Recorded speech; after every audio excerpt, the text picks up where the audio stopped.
I guess I could say I'm a first-time caller, long-time listener. And it's almost beyond words, the feeling I have of just being able to be here, not only with you, but just everyone. In the course of these last few days, in especially these meetings, there have been a wide range of conversations and dialogues about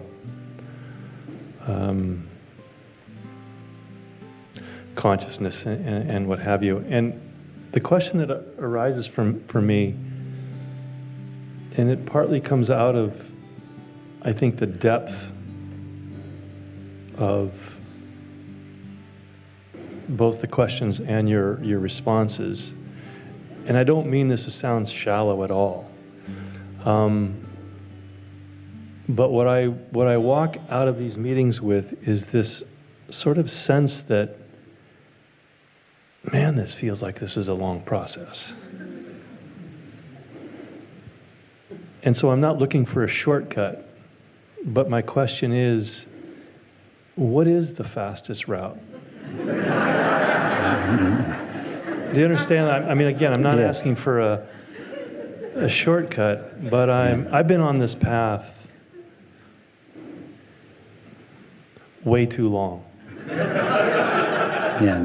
I mean, my first teacher came when I was a child, and I've slogged my way through for years. And I'm not getting any younger. And I'd like it to be over. Yes. I don't know that I could express the shortest, easiest, most direct path to our true nature any better than I'm doing already. That's exactly what I'm trying to do. I'm trying to distill my 48 years of study and practice into a simple, easy, short, direct method of just returning to the fact of being, or being aware. And as you've noticed, particularly in the meditations, each time I language it slightly differently, come at it a slightly different way, because we're all different, and some words resonate with others, some and not with others. But they're all, I mean, this morning was an example. We just went straight to being and stayed there.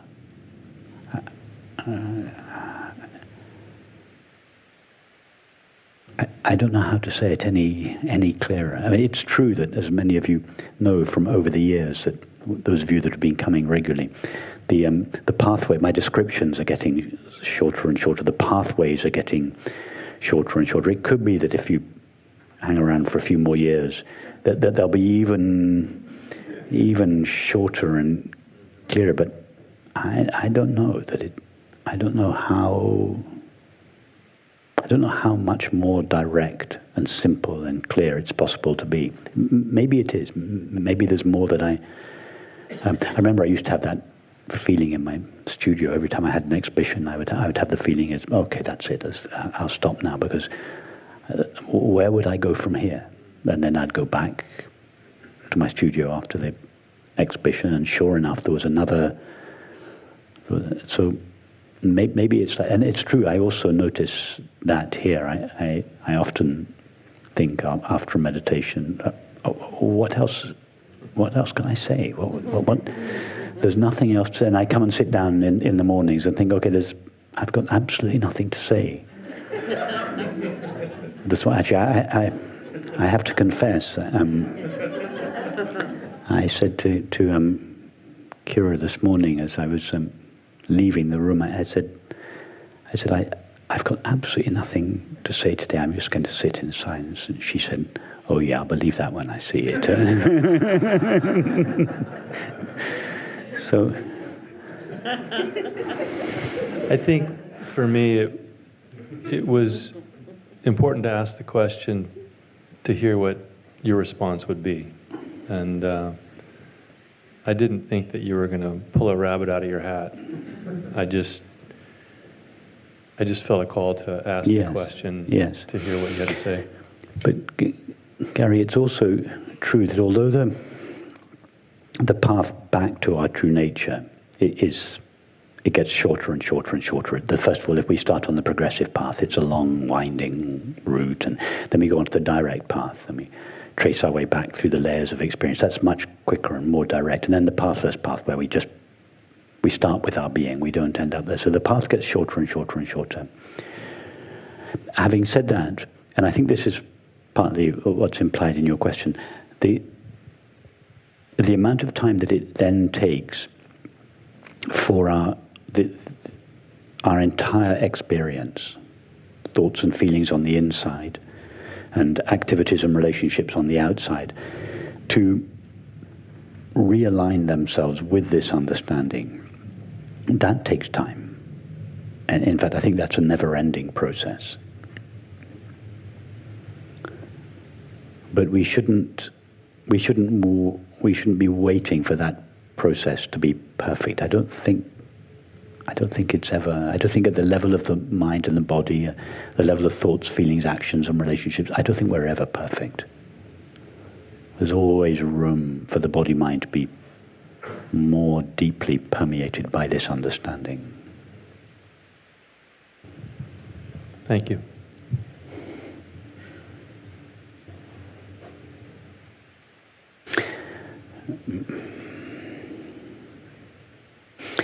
Just to say one other thing, Gary, that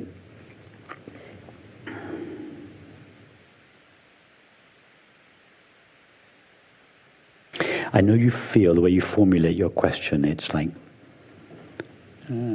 how long is it going to take? How much longer is it going to take for me to recognize my true nature? And by that, I don't really think that's the right formulation of the question. I consider that everybody here has recognized their true nature. I have absolutely no doubt about that. That everybody during this week has had a genuine taste or recognition of their essential nature, just the fact of being or being aware. It's not quite as exotic an experience as many of us imagined it would be. So for that reason, a lot of us think, I still haven't had this marvelous enlightenment experience. But enlightenment is not a marvelous experience. It's just the recognition of the nature of being. So I think in you, it's not that the recognition hasn't taken place. I think rather, and I think I mentioned this in one of the early meditations, that there is this residual impulse in us. First of all, the impulse that comes from seeking happiness in the conventional objects of the world, and then the more refined impulse to seek enlightenment in the spiritual tradition. And there is this residual impulse in us to reach for something. Even though we have actually recognized or tasted the nature of being, there's this old habit. The mind thinks, no, that's not enough. No, it must be more exotic than that. So there's still this impulse. I think what you're referring to is not actually an absence of recognition. I think that recognition has taken place. It may not be stable in you, but that recognition has taken place. But there's still an old habit of 40 years of seeking, of this impulse to do something. It's that impulse that hasn't wound down yet. And I think certainly the more you stay around this group of people, the impulse will just gradually wind down and leave you in the peace of your true nature, without necessarily your ever having a marvelous enlightenment experience. You'll just wake up one day and you'll think that impulse of seeking, that straining at the edges of the now, that impulse to become, to achieve, to become enlightened, it just dies down. And that takes time in most cases. I think the word you used, sorry, I gave the mic away. Thank you. Was stabilizing. And, and while you were talking, another element arose, and that was,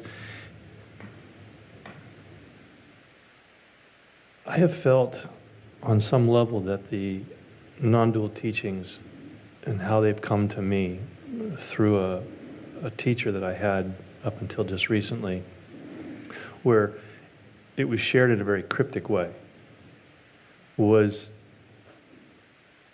sort of like that Tetris game, you know, where these pieces fall and you have to line them up to make a solid platform. And with this other teacher, that there were lots of gaps and holes, so I never felt like the foundation was strong. But about 8 months ago, and I can't say that for sure, and I've spent a lot of time with your videos. The pieces started to align in such a way that there was a very strong foundation. Yes. To the extent that I don't really have many questions to ask you. I feel like there's a knowingness when you speak. It's maybe a culmination of all these years finally coming together. And I won't say there's an excitement, but there's a comfort that's been happening under these feet in the last number of months. And maybe that's what I'm finding myself caught up in when I ask this question about. And I also agree that I think there's a habit of grasping. Yeah. But it's the stabilization, I think, that I'm really after. I like your word comfort. Yes, it's the comfort of being. You just sink into it, like sinking into a comfy sofa. Yeah. You feel that it's stable underneath you, not just getting intermittent glimpses of it. It begins to be like this solid and stable ground of being behind all your experience. You begin to trust it more and more. You relax into it more and more, and then it becomes your home, your new home.